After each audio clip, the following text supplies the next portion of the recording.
I literally just recorded for like 13 minutes and there was no volume.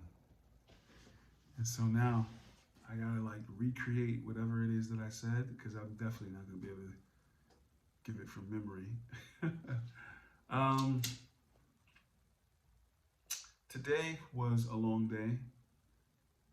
By the way, welcome. This is Leisure and Ink Daily Vlog about creativity, creative process, business acumen, basically um, my behind the scenes vlog about me creating this brand, this business, figuring out what it's going to be, what it's going to look like, how it's all going to be set up, and sort of maybe hopefully delivering some value as I go.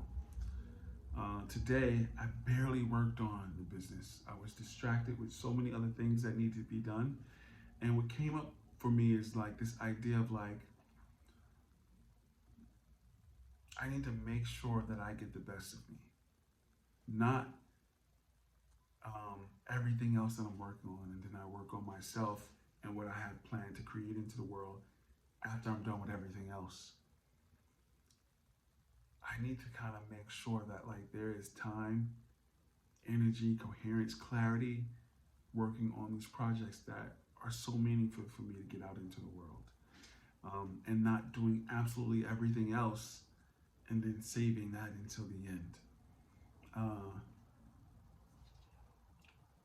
I heard this thing one time. It says the morning begins the night before, and so that means I need to get to sleep on time, and those first hours in the morning need to be for me and not for immediately checking my phone or immediately figuring out where I have to rush to or rushing through my shower and oiling up and tending to myself and my hygiene because I need to get to a meeting. No, I need to go through those things at a royal pace.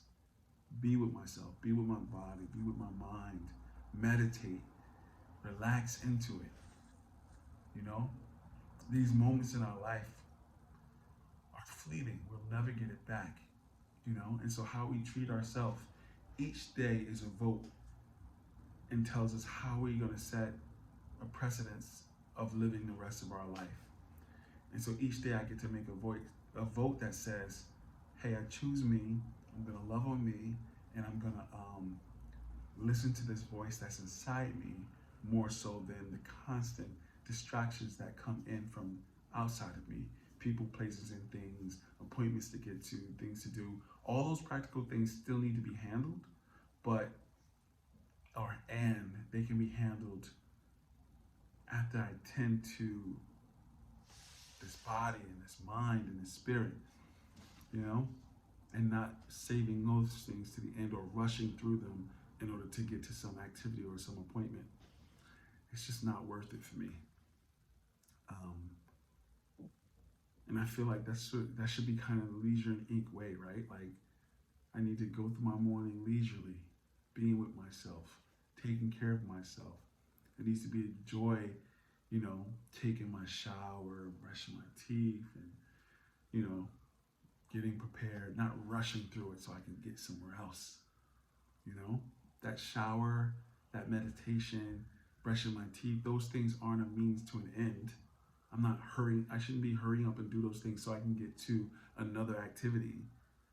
But I need to do those things because that's what self-care looks like. That's what self-love demands, you know? And if I'm not the first beneficiary of my own love, how can I be expected to give some love out there in the world to any other person, place, or thing or project if I'm skipping the first initial thing that I'm supposed to be a good steward of, which is this mind, this body, this heart, this life, you know? Yeah. And so that I'm encouraged by this poem by this guy, Shel Silverstein. And this poem is called The Voice. And it goes, there's a voice inside of you that whispers all day long, I feel this is right for me. I know this is wrong. No teacher, preacher, parent, friend, or wise man can decide what's right for you. Just listen to the voice that speaks inside. really like that poem because it's so simple and it points to such a profound thing. How do you know that you're living or speaking your truth? What voice is running you? Is it this collage of all the voices and distractions coming in through our phones, through people, places, and things, telling us what it needs to be, what it needs to look like, what we should be creating, how we should be spending this life that we've been gifted? Or can we respect that stuff as data points, but ultimately turn it off and lean within? Meditate, transcend, take your time taking a shower, get some sleep, really be with your body and your mind and your heart and see what's real or what's true for yourself. And not this collage or mixture of constant data that's coming in from people, places, and things, shaming you or guilting you or projecting the way it should be and what you should be up to on your life. This is your life and you get to figure out what is authentic to you and not what would be the best status symbol for what the world says I should be or look like.